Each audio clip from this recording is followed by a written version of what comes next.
आगामी लोकसभा चुनाव आने में अभी ज्यादा समय नहीं बचा है और अभी तक कांग्रेस ने यह भी स्पष्ट नहीं किया है कि बंगाल में वो गठबंधन किसके साथ करेगी। क्या वो तृणमूल कांग्रेस का हाथ थामेगी या फिर माकपा का साथ देगी। और इसी बीच आपको बता दें कि कांग्रेस द्वारा स्पष्ट नहीं किए जाने को लेकर माकपा की बंगाल इकाई की बेचैनी बढ़ गई है। जी हाँ, माकपा का राज्य नेतृत्व कांग्रेस के साथ मिलकर लोकसभा चुनाव लड़ना चाहता है। यूं तो बंगाल कांग्रेस अध्यक्ष अधीर रंजन चौधरी भी यही चाहते हैं, लेकिन अंतिम फैसला हाईकमान लेगा।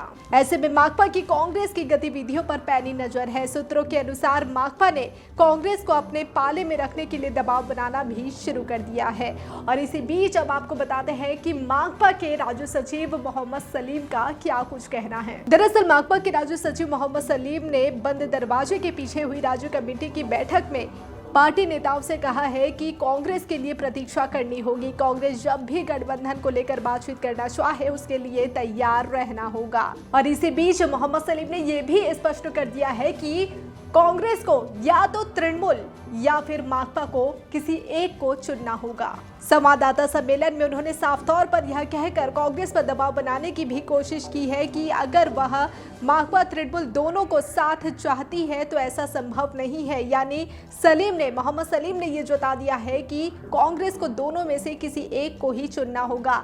देखा जाए तो मोहम्मद सलीम अपनी तरफ से यह स्पष्ट कर चुके हैं कि अगर गठबंधन वो दोनों के साथ चाहते हैं, तृणमूल कांग्रेस और माकपा दोनों के साथ अगर कांग्रेस मिलकर गठबंधन करना चाहती है तो वो इसके लिए तैयार नहीं है। दोनों में से किसी एक पार्टी को ही चुनना है। ये संवाददाता सम्मेलन के दौरान मोहम्मद सलीम ने स्पष्ट कर दिया है। यहाँ हम आपको बता दें कि कांग्रेस और माकपा इन दोनों का साथ हमने देखा था पिछले विधानसभा चुनाव में, जब दोनों ने साथ मिलकर विधानसभा चुनाव लड़ा था, जिसमें उन्हें एक भी सीट नसीब नहीं हुई थी। जी हां, हार का सामना यहां दोनों को ही करना पड़ा था। दोनों दलों को साथ लड़ने पर भी उन्हें एक सीट भी नसीब नहीं हुई थी। हालांकि उसके बाद हुए सागरदिघी विधानसभा चुनाव में कांग्रेस प्रत्याशी रहे बायरन विश्वास माकपा के समर्थन में जीते थे, लेकिन बाद में तृणमूल में शामिल हो गए थे। देखा जाए तो गठबंधन को लेकर यहाँ पर चर्चा जोरों पर है। बंगाल में सियासत तेज है क्योंकि यहाँ अभी तक कांग्रेस ने स्पष्ट नहीं किया है कि वो माकपा के साथ गठबंधन चाहती है या फिर वो तृणमूल कांग्रेस का साथ निभाएगी। यहाँ देखने वाली बात होगी। लेकिन इससे पहले आपको बता दें कि सीट शेयरिंग को लेकर भी चर्चा अभी हमने देखी थी कि जोरों पर थी। कहीं ना कहीं यहाँ फूट देखने को मिल रही थी। इसके बाद से ही कयास लगाए जा रहे हैं कि क्या ममता बनर्जी अकेले ही यहाँ पर चुनाव लड़ेगी। क्या वो इंडिया गठबंधन में रहकर बंगाल में गठबंधन कांग्रेस के साथ नहीं चाहती? क्योंकि हाल ही में जो ममता बनर्जी ने बयान दिया था इंडिया गठबंधन को लेकर कि पूरे देश में भले ही वो इंडिया गठबंधन के साथ लेकर चुनाव लड़ेगी, लेकिन अगर बात बंगाल की होती है तो फिर वो ना तो वाम और कांग्रेस के साथ समझौता करेगी। वो अकेली ही काफी है बीजेपी को हराने के लिए। उधर अधीर रंजन चौधरी का बयान सामने आया था। अधीर रंजन चौधरी ने खुद कहा था कि खुद ममता बनर्जी ही नहीं चाहती यहाँ गठबंधन कांग्रेस के साथ, और इसी का जवाब उन्होंने दिया था, यानी तृणमूल ने। कुणाल घोष की तरफ से ये बयान दिया गया था जिसमें वो कांग्रेस पर हमलावर होते नजर आए थे। देखा जा रहा था कि क्या सीट शेयरिंग को लेकर कांग्रेस और तृणमूल कांग्रेस के बीच एक बार फिर से फूट देखने को मिल रही है।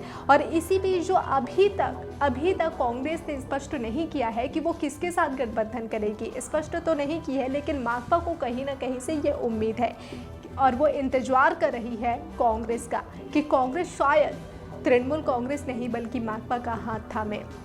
ये तो वक्त ही बताएगा। भले ही मोहम्मद सलीम ने ये स्पष्ट कर दिया है कि कहीं से भी अगर तृणमूल कांग्रेस और माकपा दोनों के साथ गठबंधन चाहती है तो ये उनकी तरफ से राजी नहीं होंगे, किसी एक को ही चुनना पड़ेगा। मोहम्मद सलीम ने ये पहले ही स्पष्ट कर दिया है। बहरहाल ये तो देखने वाली बात होगी कि कांग्रेस किसके साथ आती है। माकपा के साथ या फिर तृणमूल के साथ, ये तो आने वाला वक्त ही बताएगा। लेकिन लोकसभा चुनाव आने में अभी भी बहुत कम समय बचा है और ऐसे में समय इतना कम है कि सीट शेयरिंग को लेकर चर्चा करना लाजमी है। लेकिन सीट शेयरिंग को लेकर ही कहीं ना कहीं से ये फूट हम देख रहे हैं, क्योंकि ममता बनर्जी ने जब इंडिया गठबंधन को लेकर ये बयान दिया था कि वो अकेले ही बंगाल में अकेले ही काफ़ी है बीजेपी को हराने के लिए और इंडिया गठबंधन के साथ वो देश में लड़ेगी, लेकिन यहाँ नहीं। इनका ये बयान उस वक्त सामने आया था जब कांग्रेस ने डिमांड कर दी थी 7 सीटों की टीएमसी के सामने।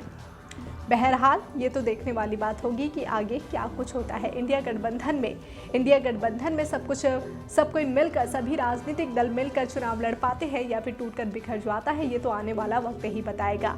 पल पल के अपडेट के लिए बने रहिए डिजिटल खबरीलाल के साथ। खबरें आपकी, नजर हमारी।